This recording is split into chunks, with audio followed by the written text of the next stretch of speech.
इस्लाम की बात ना कर तू तो मुसलमान भी नहीं है। आप इस्लाम की बात ना करें, आप तो इंसान भी नहीं। ये डायलॉग मेरा नहीं और मेरे ऊपर अच्छा भी नहीं लग रहा है, क्योंकि ये डायलॉग है सनी देओल का। फिल्म बंटवारा 1947 आज रिलीज हो गई है। प्रीति जिंटा मुख्य भूमिका में है, जो सनी देओल की पत्नी हमीदा का किरदार निभा रही है। चलिए आपको बताते हैं कि आखिर ये हमीदा, सनी देओल, सिकंदर मिर्जा और जावेद यानी कि उनके बेटे करण देओल इस फिल्म में क्या कमाल कर रहे हैं। इस फिल्म की कहानी क्या है और इस कहानी का उद्देश्य क्या है।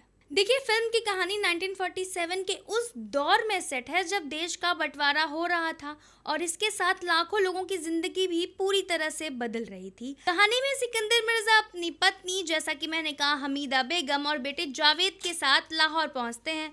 उनके लिए सब कुछ नया होता है और उन्हें वहीं से अपनी ज़िंदगी दोबारा शुरू भी करनी होती है। रहने के लिए उन्हें एक हवेली भी अलॉट की जाती है, लेकिन ट्विस्ट ये है कि उस हवेली में पहले से ही दुर्गावती देवी रहती हैं। उनका परिवार उनसे बिछड़ चुका है और उन्हें अब भी उम्मीद है कि उनका बेटा रतन लाल वापस आएगा, इसलिए वो किसी भी हालत में अपना घर छोड़ने के लिए तैयार ही नहीं है। अब एक तरफ मिर्जा परिवार है जिसे नए शहर में अपना ठिकाना चाहिए, और दूसरी तरफ दुर्गा देवी हैं जिनके लिए वो हवेली सिर्फ और सिर्फ घर नहीं बल्कि उनकी पूरी जिंदगी और उनकी यादों का हिस्सा है। ऊपर से स्थानीय नेता यानी कि लोकल नेता याकूब खान की नज़र भी उसी हवेली पर है, और फिर मामला सिर्फ घर का नहीं होता, इसमें धर्म, राजनीति, नफरत और बदला इंसानियत सब धीरे धीरे शामिल हो जाता है। इसी बीच अली फजल का किरदार हबीब अनवर भी कहानी में आता है, जो मुश्किल वक्त में इंसानियत को सबसे ऊपर रखने की कोशिश करता है। अली फजल की अगर बात करें तो उनकी परफॉर्मेंस काफ़ी काम और कंपोज्ड है।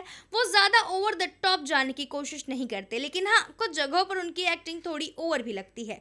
करण देओल को फिल्म में एक्शन के साथ इमोशनल सीन्स भी मिले हैं, लेकिन उनकी परफॉर्मेंस में अभी भी वो नेचुरलनेस मिसिंग लगती है। गुस्सा हो या इमोशनल मोमेंट, कई सीन्स में एक्सप्रेशन थोड़ा फोर्स्ड लगता है। चलिए बात करते हैं सनी देओल को लेकर। देखिए, फिल्म बंटवारा में सनी देओल है और एक्शन ना हो तो ऐसा हो ही नहीं सकता। सनी देओल इस फिल्म में हैंडपंप उखाड़ते आपको नजर नहीं आएंगे, बल्कि बैलगाड़ी का पहिया उखाड़ते हुए नजर आएंगे और उससे लोगों को मारते हुए नजर आएंगे। अब सनी देओल का ये वाला आइकॉनिक सीन देख के तो सिर्फ और सिर्फ गदर वाली याद आ जाएगी, जहां पे वो हैंडपंप उखाड़ते हुए नजर आएंगे। लेकिन इस सीन में ना इतना दम नहीं लगा जिस तरह से हैंडपंप वो उखाड़ते थे। बैलगाड़ी जब वो उखाड़ रहे हैं ना, तो ऐसा फील नहीं आ रहा है। ऐसा लग रहा है कि बहुत ही फोर्सफुली वो बैलगाड़ी उखाड़ते हुए नजर आ रहे हैं। कुछ नेचुरलनेस नहीं लगी फिल्म में।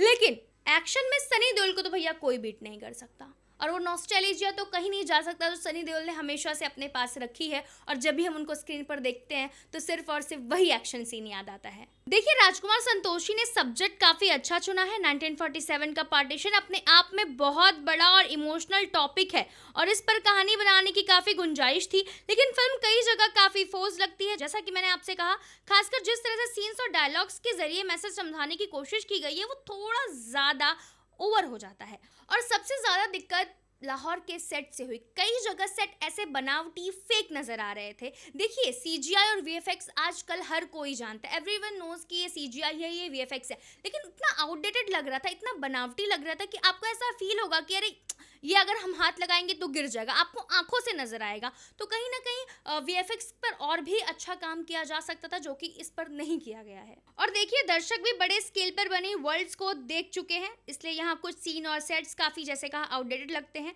1947 के दंगों का जो डर, केओस और टेंशन महसूस होनी चाहिए, वो इस फिल्म में इतनी स्ट्रांगली नहीं आता है। ओवरऑल फिल्म का सब्जेक्ट अच्छा है, कहानी में पोटेंशियल है और कुछ परफॉर्मेंस भी अच्छी हैं, लेकिन स्क्रीन प्ले काफ़ी स्लो है। कई बार डायलॉग ज़रूरत से ज़्यादा हमें समझाए जाते हैं, एक्सप्लेन किया जाता है, और कुछ जगह फिल्म को अननेसेसरीली स्ट्रेच भी किया जाता है। मतलब इरादा अच्छा है, कहानी में दम है, लेकिन कभी ऑडियंस को खुद भी महसूस करने देना चाहिए कुछ सीन को, उसको ज़बरदस्ती आकर समझाना नहीं चाहिए। और इस फिल्म में ना ये सारी चीज़ें जो है बहुत ही ज़्यादा बढ़ा चढ़ा के बताई जा रही थी। हम सिर्फ इसी टाइम का वेट कर रहे थे कि भाई सनी देओल कब स्क्रीन पर आएंगे और कब हमें फिर वो उनका चेहरा देखने के लिए मिलेगा, उनके कुछ डायलॉग सुनने के लिए मिलेंगे। बाकी अपार्ट फ्रॉम अगर आप प्रीति जिंटा की बात करोगे तो वो भी हमें ठीक ठाक लगी, लेकिन करण देओल का, जैसे मैंने कहा, कि फोर्सफुली ऐसा लग रहा था कि उन पे कोई चढ़ के बैठा हुआ है कि यार तुमको ये डायलॉग बोलना है, डायलॉग बोलना है, इस तरह से करवाया गया करण से एक्टिंग। तो ओवरऑल जैसा कहा कि फिल्म अच्छा है, इरादा अच्छा है, सब कुछ नेक है, लेकिन कभी कभी ऑडियंस को समझने का मौका देना चाहिए कि वो फिल्म को खुद समझें। वेल, ये था हमारा रिव्यू। वेल, आपको कैसा लगा हमें बताइएगा।